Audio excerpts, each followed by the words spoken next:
Welcome to Jayanthi's kitchen.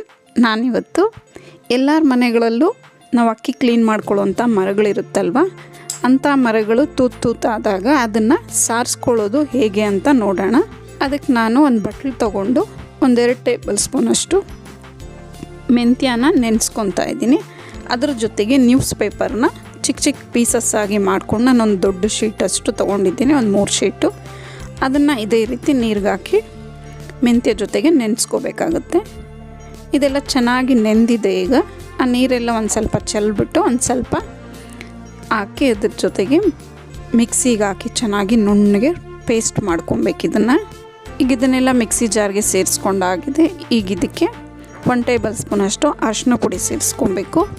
ಯಾಕಂದರೆ ಇದು colour ತುಂಬ ಚೆನ್ನಾಗಿ ಬರುತ್ತೆ ಆಮೇಲೆ ಎಲ್ಲ ಒಣಗಾದ್ಮೇಲೆ. ಅದಕ್ಕೆ ಈಗ ಇದನ್ನೆಲ್ಲ ನುಣ್ಣಗೆ ರುಬ್ಕೊಂಡಾಗಿದೆ ನೋಡಿ. ಇಷ್ಟು ಪೇಸ್ಟ್ ರೀತಿ ಮಾಡಿಕೊಂಡ್ರೆ ಸಾಕಾಗುತ್ತೆ.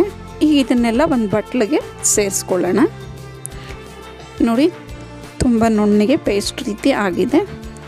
ಈಗ ಹೊರಗಡೆ ಬಂದು ಬಿಸಿಲಿರೋ ಹಾಗೆ ಮಾಡಿಕೊಂಡ್ರೆ ತುಂಬಾ ಚೆನ್ನಾಗಿರುತ್ತೆ, ಬೇಗನೂ ಒಣಗಿಕೊಳ್ಳುತ್ತೆ. ಈಗ ಈ ರೀತಿ ಎಷ್ಟು ಹಳೇದಾಗಿದೆ ನೋಡಿ. ಈ ಥರ ಮರಗಳಿಗೆ ನಾವು ನೀಟಾಗಿ ಇದನ್ನು ಈ ಪೇಸ್ಟ್ನೆಲ್ಲ ಅಪ್ಲೈ ಮಾಡ್ಕೊಬೇಕು ಎಲ್ಲ ಕಡೆನೂ.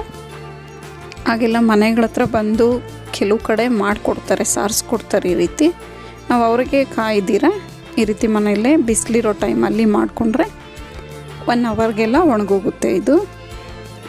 ಆಮೇಲೆ ಈ ತೂತೆಲ್ಲ ನೀಟಾಗಿ ಕ್ಲೋಸ್ ಆಗಿರುತ್ತೆ ನಾವು ಇದನ್ನು ಹಚ್ಚೋದ್ರಿಂದ.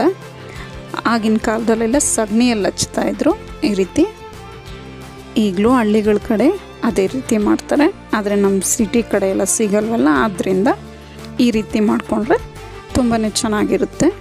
ನಾನು ಮನೆಯಲ್ಲಿರೋ ಮರಗಳಿಗೆ, ದೊಡ್ಡ ಮರ ಚಿಕ್ಕದಿತ್ತು ಆ ಮರಗಳಿಗೆಲ್ಲ ಈ ರೀತಿ ಅಪ್ಲೈ ಮಾಡಿ ನೀಟಾಗಿ ಒಣಗಕ್ಕೆ ಇಟ್ಕೊಂಡಿದ್ದೀನಿ. ಬಿಸಿಲಿಲ್ಲ ಅಂದರೆ 1-2 ದಿನ ಬೇಕಾಗುತ್ತೆ ಒಣಗೋದು. ಬಿಸಿಲಿದ್ರೆ ಸಾಕು, ಒಂದೇ ದಿನಕ್ಕೆ ಈ ರೀತಿ ನೀಟಾಗಿ ಒಣಗುತ್ತೆ. ಈ ವಿಡಿಯೋ ನಿಮ್ಗೆ ಇಷ್ಟ ಆದಲ್ಲಿ ಲೈಕ್, ಶೇರ್ ಆ್ಯಂಡ್ ಸಬ್ಸ್ಕ್ರೈಬ್ ಮಾಡಿ. ನಿಮ್ಮ ಅನಿಸಿಕೆ ಅಭಿಪ್ರಾಯವನ್ನು ಕಮೆಂಟ್ಸ್ ಮೂಲಕ ತಿಳಿಸಿ. Thank you for watching.